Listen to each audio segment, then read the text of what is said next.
দিদি ভাই, দিশা কিন্তু ঠিক রোগের জায়গাটা ধরেছে। মানে তুমি একটু খেয়াল করে দেখো, শ্যামাকে কিছু বলতে গেলেই নিখিল এমন ভাবে রেড়ে রেড়ে করে তেড়ে আসছে না, মানে সেটা সকলের পক্ষেই। আচ্ছা তুমি বলো দিদি ভাই, শ্বশুর বাড়ির যারা বড় তারা শাসন করবে না? আরে ওই মেয়েটা একটা গ্রামের মেয়ে, অশিক্ষিত, তাকে চৌধুরী বাড়ির বউ হয়ে উঠবার জন্যে শিখিয়ে পড়িয়ে নিতে হবে। তো কিছু বলা যাবে না, যেই কিছু বলো ব্যাস নিখিলের রাগ। যাই বলো দিদি ভাই, শ্যামা কিন্তু এই কদিনে নিখিলের মাথাটা ভালোই চেবাচ্ছে।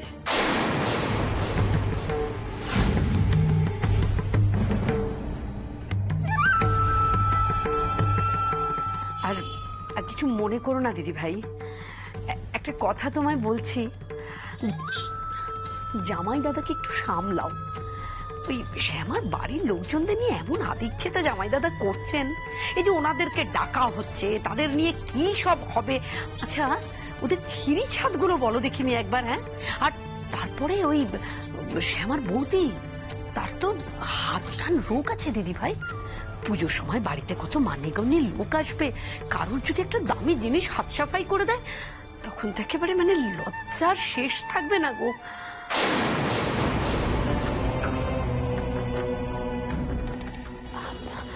দিদি ভাই, এতগুলো দিন তো আমি শ্যামাদের বাড়িটাকে দেখছি নাকি, আমার কথা একটু শোনো। দেখো শেষে এমন না হয় যে আতিথেয়তা করতে গিয়ে এমন কোনো দামি জিনিস হাত সাফাই হয়ে গেল।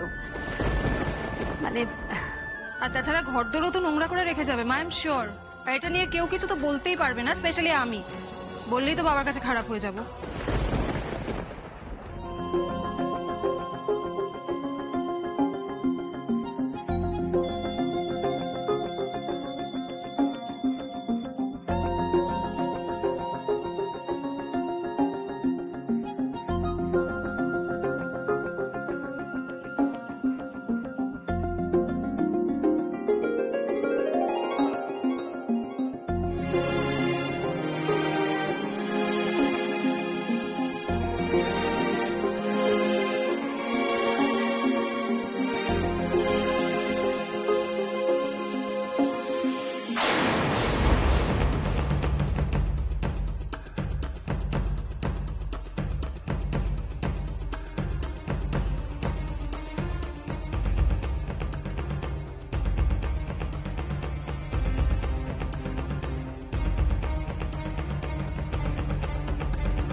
মেজো বৌমা, সে আমার বাড়ির লোকেদের না ঘরের ভেতরে ঢোকানোর দরকার নেই।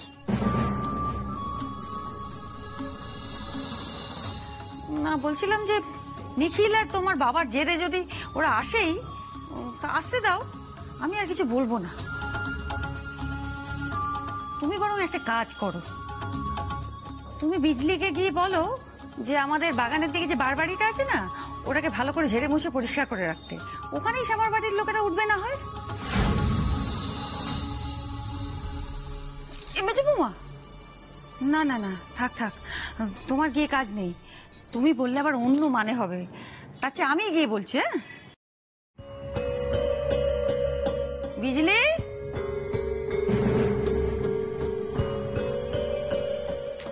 এই বিজলি। হ্যাঁ মা, আমি ডেকেছো? হ্যাঁ, আমাদের বাগানের দিকের বাইরের ঘরগুলো আছে না, সেগুলো ভালো করে ঝেড়ে মুছে পরিষ্কার করে রাখবি।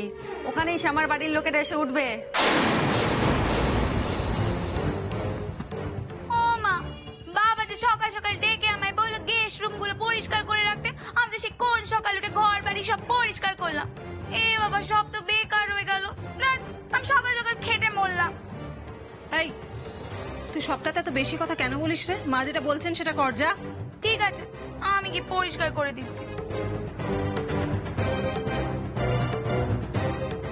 তুমি একদম ঠিক ডিসিশন নিয়েছো মা, একদম। শ্যামার বাপের বাড়ির লোক, তারা তো ওখানে থাকারই যোগ্য। আর দেখো নিখিল বা বাবা এ নিয়ে কিন্তু আমাদের কিছু বলতেও পারবে না, কারণ বলা তো কোনো গ্রাউন্ড নেই। মানে এই কথা তো কেউ বলতে পারবে না যে শ্যামার বাপের বাড়ির লোকেদের আমরা বাড়িতে ঢুকতেই দিইনি বা কোথাও থাকতে দিইনি, তাই না? তুমি ঠিকই বলছো, কিন্তু তুমি তোমার বাবাকে তো চেনো, ও ঠিক কিছু না কিছু একটা বলবেই। আরে কি বলবে, বলার তো একটা কারণ চাই, একটা তো লজিক চাই। আর মা একটা কথা বলতে বাধ্য হচ্ছি, বাবা এবারে হেড ঠিকই, তবে তুমিও তো এই বাড়ির কর্ত্রী মা, তোমার কথার কি কোনো দামই থাকবে না? তুমি পারবে না এসব সিচুয়েশন হ্যান্ডেল করে নিতে? বলো। আমি জানি তুমি পারবে। ও এসো, তোমাকে তো রাঙা পিসি শাড়িটাই দেখাইনি, এসো।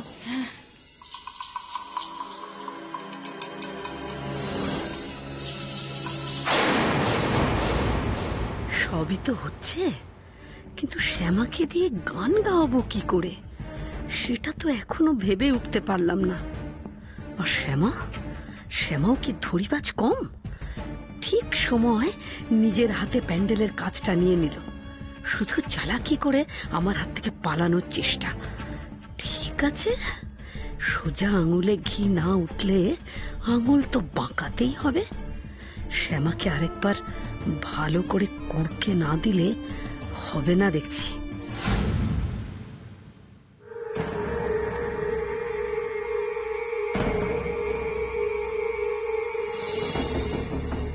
কিরে, খবর কি? কি হচ্ছে ওখানে? স্যার আপনি যে মেয়েটার কথা বলেছিলেন না, ও তো পুরো একাই 100 স্যার, পুরো একা হাতে পুরো কাজ সামলে দিচ্ছে স্যার, পুরো ঝড়ের গতিতে কাজ করছে স্যার। যেভাবে কাজ চলছে এভাবে কিন্তু প্যান্ডেল শেষ হতে বেশি দিন সময় লাগবে না। এই বেশি কথা বলিস না, যা বলছি সেটা কর। এই শোন, প্যান্ডেলে লোক কখন খেতে যাচ্ছে, লোক কখন কম থাকছে বেশি থাকছে, এসব আমি তোর কাছ থেকে জানবো। মাথায় ঢুকেছে? হ্যাঁ স্যার, সব কাজ ঠিকঠাক হয়ে যাবে, কোনো চিন্তা করবেন না স্যার। সব সময় প্যান্ডেলে চোখ লাগিয়ে বসে থাকতে হবে, আর এটাই তোর কাজ। আর হ্যাঁ, লক্ষ্য রাখবি তোদেরকে যেন কেউ দেখে না ফেলে। সব সময় চোখ কান খোলা রাখবি, তোদের নজর এড়িয়ে যেন একটা মাছিও প্যান্ডেলে ঢুকতে না পারে, মনে থাকবে? ঠিক আছে স্যার, ঠিক আছে। এটাতে শ্যামার দাদার ওই কটা জামা কাপড় ধরেই যাবে। আমার জামা কাপড় নিয়েই হচ্ছে সমস্যা, ওটার জন্য তো একটা ব্যাগ নিতে হবে। এতগুলো জামা কাপড়, সেগুলো তো নিতে হবে নাকি? ভাগ্যিস শ্যামার বিয়েতে বুদ্ধি করে এতগুলো শাড়ি কিনে রেখেছিলাম, এখন কাজে আসছে। যাবো বাড়িতে গিয়ে ওই মেজো বউর সামনে সব দেখিয়ে দেখিয়ে পরে ঘুরবো। অত বড় দেমাগ না, সব দেমাগ আমি ভেঙে দেবো। হ্যাঁ, মার জন্য আরেকটা ব্যাগ লাগবে। যাক বাবা, এতদিনে মনে হচ্ছে বড়লোক বাড়িতে বিয়ে হয়ে লাভের লাভই হয়েছে। বউ, ও বাবা, এতগুলো সব ব্যাগ বার করেছো কেন? হ্যাঁ, আমাদের তো ওই কটা জামা কাপড় মা, সেইগুলো তো এই এত, আর কি অবস্থা হলো বলো দেখি। আচ্ছা মা, আপনি না কিচ্ছু বোঝেন না। এই যে শ্যামা শ্বশুর বাড়িতে যাচ্ছেন, কি ভেবেছেন ওরা এমনি ছেড়ে দেবে? আপনাকে কোনো উপহার দেবে না, দেখবেন কোনে ভরিয়ে সব উপহার দেবে, তো সেইগুলো আনতে গেলে তো ব্যাগ লাগবে নাকি? ও বউ, তুমি এই সব ভেবে এই ব্যাগগুলো বার করেছো? দেখো মা দেখো, ওখানে গিয়ে তোমার এই আলগা মুখে যেন ওই দেওয়া দেওয়ার ব্যাপারটাকে চেয়ে বসো না। আচ্ছা মা, আমাকে আপনি কি মনে করেন বলুন দেখি?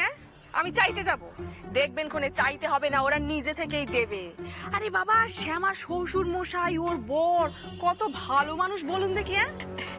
এই যে মা, দেখবেন কোনে আপনাকে একটা শাড়ি দেবে, আমাদের বাবাকেও নিশ্চয়ই কিছু একটা দেবে, কেষ্টকে তো জামা দেবে, আর আপনার বড় ছেলেকেও নিশ্চয়ই কিছু একটা দেবে। আর আমাকেও কিছু তো নিশ্চয় দেবে। না বলুন যে সবাই মিলে আলাদা করে কেমন আমায় ফোন করে যেতে বললো। না, কত উপহার সব আনতে হবে বলুন দেখি। হ্যাঁ, আর সেই সমস্ত উপহার আনতে হলে কি করব? জামাইকে বলবো জামাই আর একটা ব্যাগও কিনে দাও, এই সমস্ত উপহার নিয়ে যাবো। আপনিও না চুপ করবে একটু?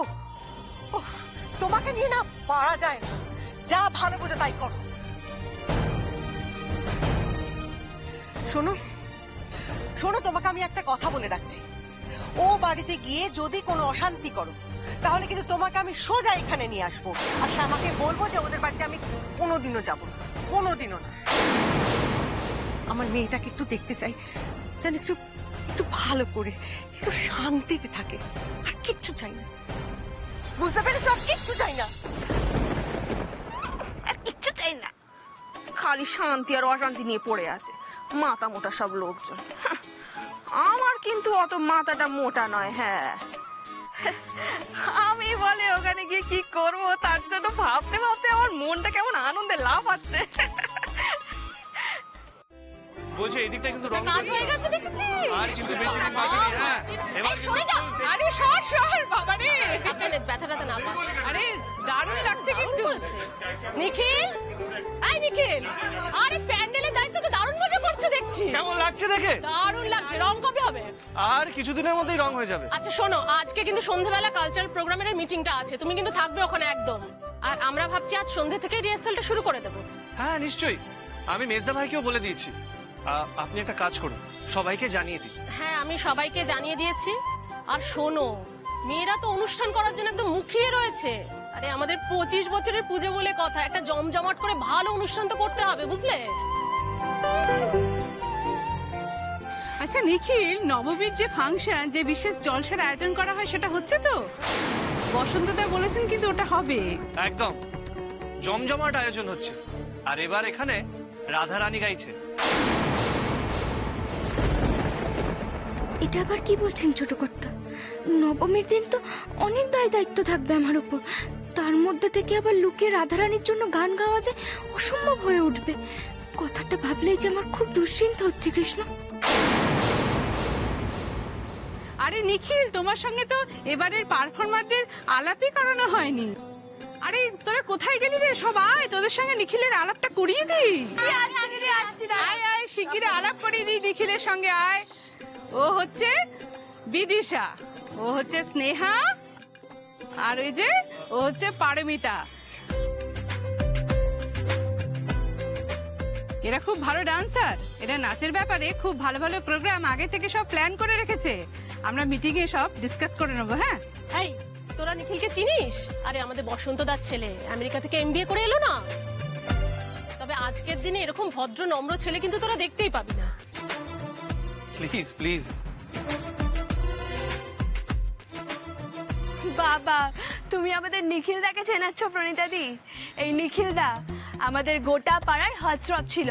বাড়ি থেকে বেরিয়ে যখন রাস্তা দিয়ে হাঁটতো তখন কত মেয়ে নিখিল দা দিকে হা করে তাকিয়ে থাকতো, সে আর কি বলবো।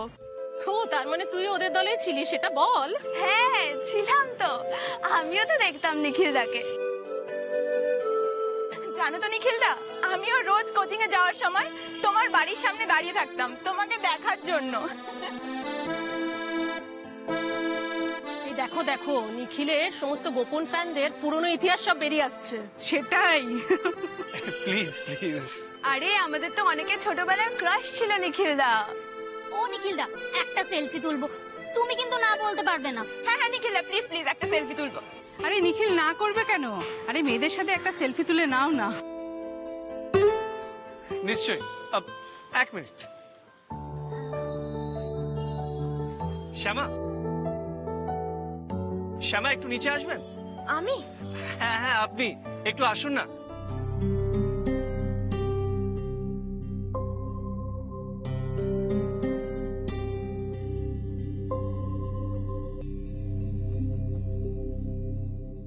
আমাদের পাড়ার মেয়েরা একটা সেলফি তুলতে চাইছে।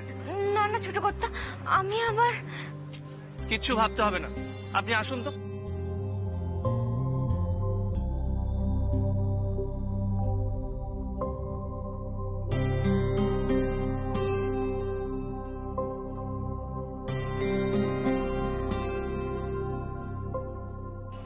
মেয়েটা নিখিলদার বউ?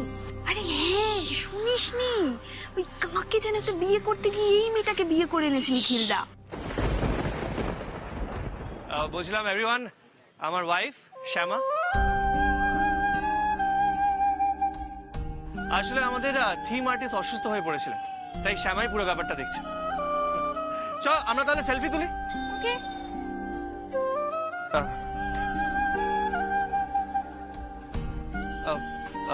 এক সেকেন্ড, একটু সরবেন?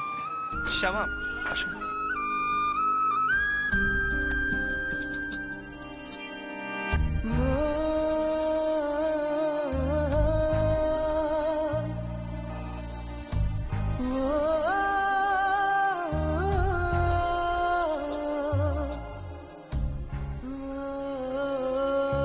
রেডি? কি হলো, হাসুন।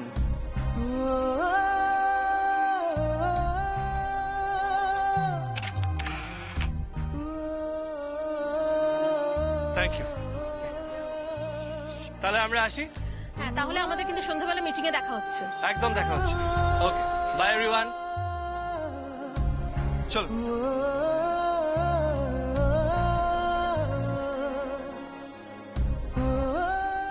আপনি যে এত শপিং করবেন আমি ভাবতেই পারিনি। আসলে আমি আমার মা বাবার পক্ষ থেকে এবাড়ির সকলকে কিছু দিতে চেয়েছিলাম, তাই জন্য সবকিছু কিনে নিলাম। আপনার কোনো অসুবিধা হয়নি তো ছোট কর্তা? না না, আমার কোনো অসুবিধা হয়নি। আচ্ছা বলছিলাম, আমি যে আপনার মা বাবার জন্য গিফটগুলো কিনেছি সেগুলো আপনার পছন্দ হয়েছে তো? এ কি বলছেন? আপনি পছন্দ করে কিনেছেন আর আমার পছন্দ হবে না, সেটা কি কখনো হতে পারে? আচ্ছা, একটা ব্যাপারে না আমার একটু কৌতূহল রয়ে গেছে। মাঝখানে আমাকে দাঁড় করিয়ে আপনি একটা দোকানে ঢুকলেন, ওইখান থেকে একটা ইয়েলো প্যাকেট নিয়ে বেরিয়েছিলেন। তখন কি কিনেছেন? এটা কার জন্য কিনেছেন একটু বলুন না। না, এখন সেটা জানানো যাবে না। ও, তার মানে আপনি পুরো ব্যাপারটা রহস্য রাখতে চান, তাই তো? হয়তো তাই। ঠিক আছে, তাহলে এই ব্যাপারে আমি আপনাকে আর কিছু জিজ্ঞেস করবো না, কিন্তু আরেকটা কথা আপনাকে একটু জিজ্ঞেস করতে চাই। কি ছোট কর্তা? বলছিলাম, আপনি তো বাড়ির সবার জন্য কিছু না কিছু কিনেছেন, মানে ডোডো, তাতান, বড় বৌদি, মেজ বৌদি, মা বাবা সবার জন্য। আমি যে বারবার আপনাকে বললাম নিজের জন্য কিছু কিনতে, নিজের জন্য কেন কিছু কিনলেন না? আমার আবার নতুন শাড়ির কি দরকার? যা উপহার পেয়েছি সেগুলোই তো অনেক, আর অন্যদের উপহার দিয়েই আমি শান্তি পাবো। আমার কৃষ্ণ জানেন, ওতেই আমার আনন্দ, আর ওতেই আমার প্রাণের আরাম। আচ্ছা ঠিক আছে ঠিক আছে, আপনি যেটা চাইবেন সেটাই হবে। এবার চলুন গাড়িতে উঠে পড়ুন। ছোট কর্তা, যে কথাটা বলবো সেটা শুনে দুঃখ পাবেন না কিন্তু। মনে হচ্ছে সিরিয়াস কিছু বলবেন। আজকে বাজার খরচ আমি না বাড়িতে গিয়ে একটা খাতায় লিখে রাখবো, আর আপনার কাছ থেকে যখন যখন যা টাকা নেব সম্পূর্ণটাই লিখে রাখবো। যেদিন নিজে রোজগার করব সেদিন কিন্তু আপনাকে সব ফেরত নিতে হবে, কথা দিন। শ্যামা, আপনি আমার স্ত্রী, পুজোর জন্য বাজার করেছেন, এই টাকা আপনাকে ফেরত দিতে হবে না। আসলে ওই জামা কাপড়গুলো আমি আমার বাবা মার পক্ষ থেকে সবার জন্য কিনেছি, আর তাই আপনাকে টাকাটা নিতে হবে। স্বামী স্ত্রীর সম্পর্কটা যেমন হলে স্বামী স্ত্রীকে টাকা দেয়, আমাদের সম্পর্কটা তো আর সেরকম না ছোট কর্তা।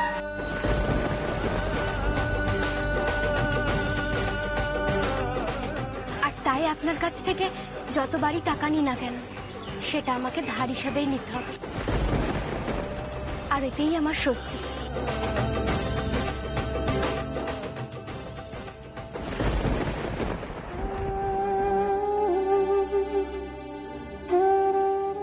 আমি আপনার আত্মসম্মানকে যথেষ্ট মর্যাদা দিই শ্যামা, তাই আপনি টাকা ফেরত দিতে চাইলে আমি সেটা নেব, কারণ আপনাকে আপনার নিজের ক্ষমতায় প্রতিষ্ঠিত হতে দেখলে সবচেয়ে বেশি আনন্দ হবে আমার। আপনাকে মানুষ হিসেবে কখনোই ছোট করতে পারবো না আমি, কখনোই না।